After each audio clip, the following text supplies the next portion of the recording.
हनुमान चालीसा का पाठ से मिलती है तेज बुद्धि, दूर होते हैं क्लेश और विकार। आज काफी लोग क्लेश विकार के भी शिकार हैं।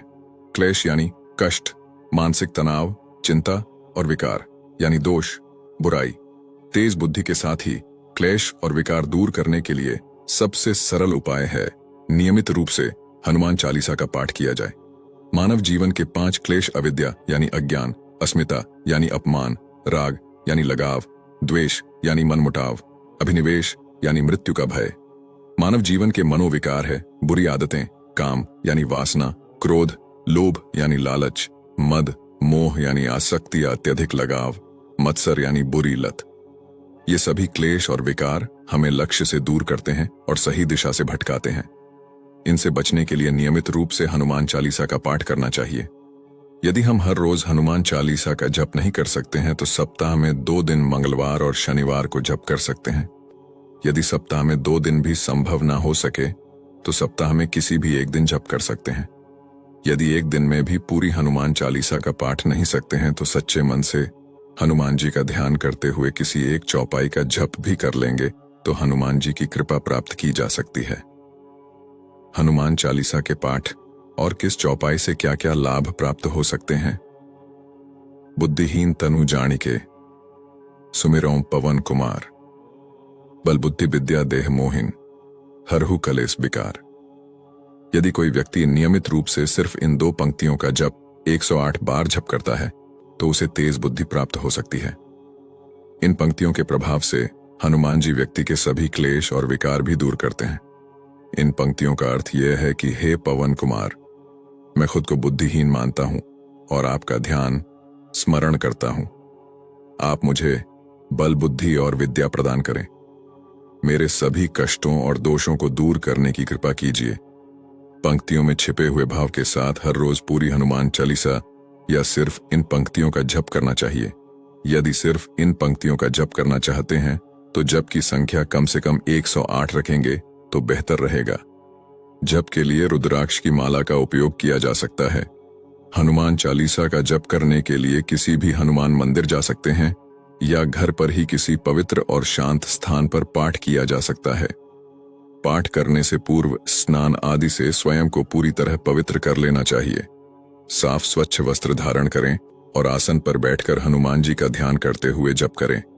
रामदूत, अतुलित बलधामा, अंजनी पुत्र, पवन सुत नामा। यदि कोई व्यक्ति इस चौपाई का जप करता है तो उसे शारीरिक कमजोरियों से मुक्ति मिलती है। इस पंक्ति का अर्थ यह है कि हनुमान जी श्री राम के दूत हैं और अतुलित बल के धाम हैं। हनुमान जी परम शक्तिशाली हैं। इनकी माता का नाम अंजनी है, इसी वजह से इन्हें अंजनी पुत्र कहा जाता है। शास्त्रों के अनुसार हनुमान जी को पवन देव का पुत्र माना जाता है, इसी कारण से इन्हें पवन सुत भी कहते हैं। महावीर विक्रम बजरंगी, कुमति निवार सुमति के संगी। यदि कोई व्यक्ति हनुमान चालीसा की केवल इस पंक्ति का जप करता है तो उसे सुबुद्धि की प्राप्ति होती है। इस पंक्ति का जप करने वाले व्यक्ति के कुविचार नष्ट होते हैं और सुविचार बनने लगते हैं। बुराई से ध्यान हटता है और अच्छाई की ओर मन लगता है। इस चौपाई का अर्थ यही है कि बजरंगबली महावीर हैं और हनुमान जी कुमति को निवारते हैं, कुमति को दूर करते हैं और सुमति यानी अच्छे विचारों को बढ़ाते हैं। विद्यावान गुणी अति चातुर, रामकाज करीबे को आतुर। यदि किसी व्यक्ति को विद्याधन चाहिए तो उसे इस पंक्ति का जप करना चाहिए। इस पंक्ति के जप से हमें विद्या और चतुराई प्राप्त होती है। इसके साथ ही हमारे हृदय में श्री राम की भक्ति भी बढ़ती है। इस चौपाई का अर्थ है कि हनुमान जी विद्यावान हैं और गुणवान हैं। हनुमान जी चतुर भी हैं। वे सदैव श्री राम के काम करने के लिए तत्पर रहते हैं। जो भी व्यक्ति इस चौपाई का जप करता है उसे हनुमान जी की ही तरह विद्या, गुण, चतुराई के साथ ही श्री राम की भक्ति प्राप्त होती है। भीम रूप धरि असुर संहारे, रामचंद्र जी के काज संवारे। जब आप शत्रुओं से परेशान हो जाएं और कोई रास्ता दिखाई न दे तो हनुमान चालीसा का जप करें।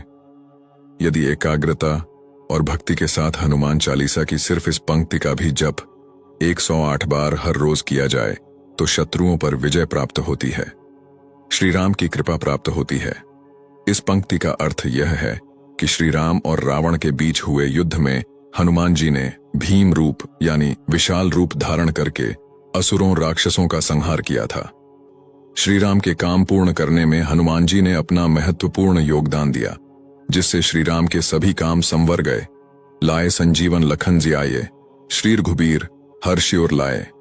इस पंक्ति का जप करने से भयंकर बीमारियों से भी मुक्ति मिल सकती है।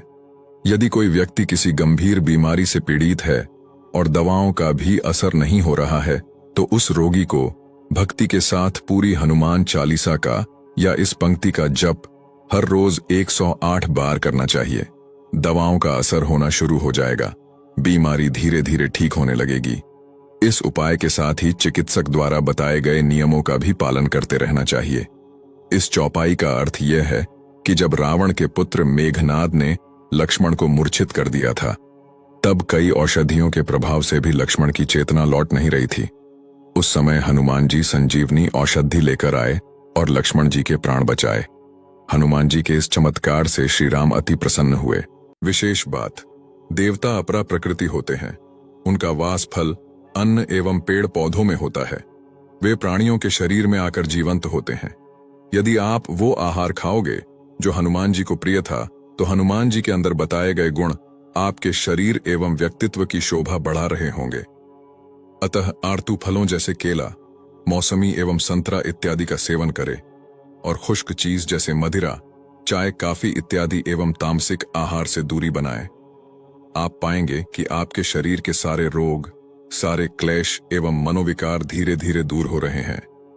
ऋतुफल हनुमान जी का साकार रूप है, तो उससे मिलने वाली ऊर्जा हनुमान जी का सूक्ष्म रूप है। हनुमान जी से जो दैविक ऊर्जा मिलती है हमारे विचार से निम्न है। शेष येंग, क्षमता है लंबे समय तक शारीरिक या मानसिक प्रयास को बनाए रखने की क्षमता। 2 धैर्य, 3 सहनशीलता, 4 सहन शक्ति, 6 साहस, 7 दृढ़ता, 8 विनम्रता।